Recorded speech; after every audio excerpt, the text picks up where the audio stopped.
My name is Gavin Evans, and this is my review of Oppenheimer. And I saw this movie in IMAX 70mm, and before the movie began, the manager was just like, due to the size of the film, there will be no trailers before this movie, and everybody started clapping and cheering, and it was just hilarious. But I did just want to point out, my theater was sold out. My IMAX theater for the next week, almost every showtime, is insanely busy. For a 3 hour long biopic about Oppenheimer.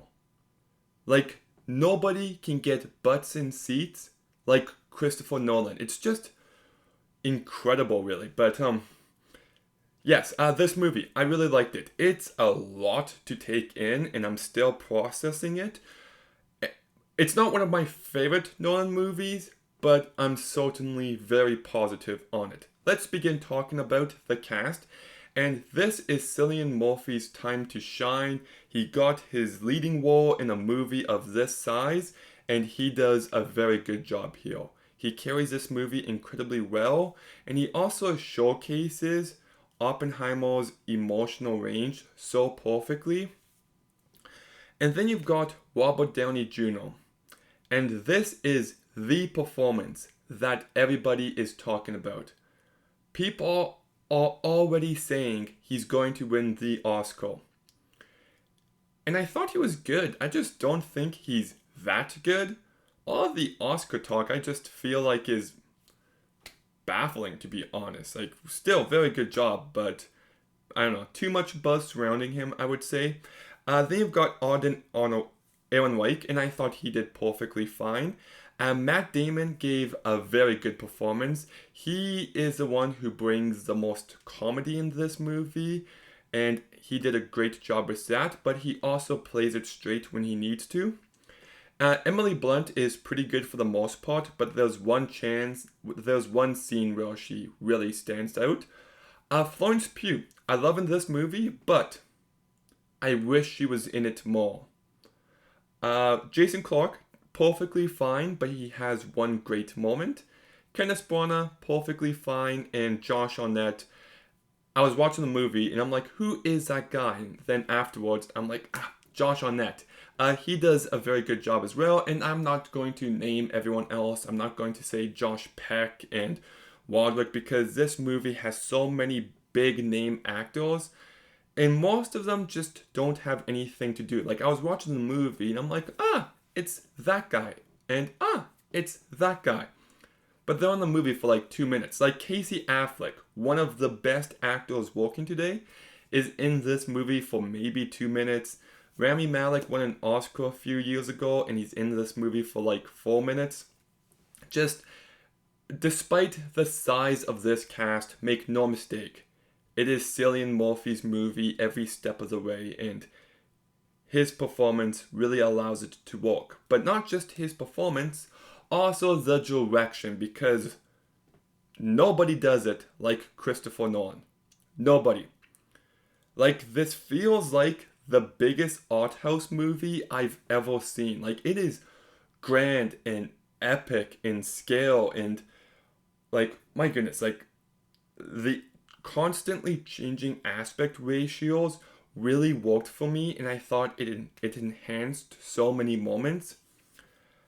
I love how he plays around with color and black and white and perspective. That was all very well done. The cinematography by Hort van Hortini I thought was absolutely stunning. The sound was great, okay, because that was one of my biggest worries, because I love Tenet, but I hated it the first time I saw it because it was just incoherent. I didn't understand anything that was going on, and thankfully I understood everything perfectly in this movie. And I think the editing in this movie is really good for the most part. The movie moves at a quick pace. It's got that Christopher Nolan pacing. It could have been 20 minutes shorter. I did start to feel the lengths in the last act, but for the most part, it moved really good. But let's talk about the moment. Spoiler alert, there was an explosion. And wow. The build-up just so effective, and the way it plays around with sound and just the visuals, it is just breathtaking. Just incredible stuff, and just it needed to have the impact it had so much, and I'm glad it did. One other thing I should mention is the musical score by Ludwig Göransson. And look, I thought he did a fine job in Tenet, and I thought he did a fine job here.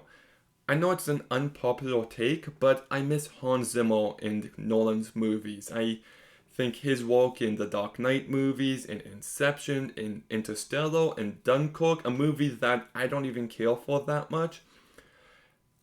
I think Hans Zimmer was on a different level than Ludwig, and yeah, still not a bad score, but I'm missing the score by Hans Zimmer, definitely.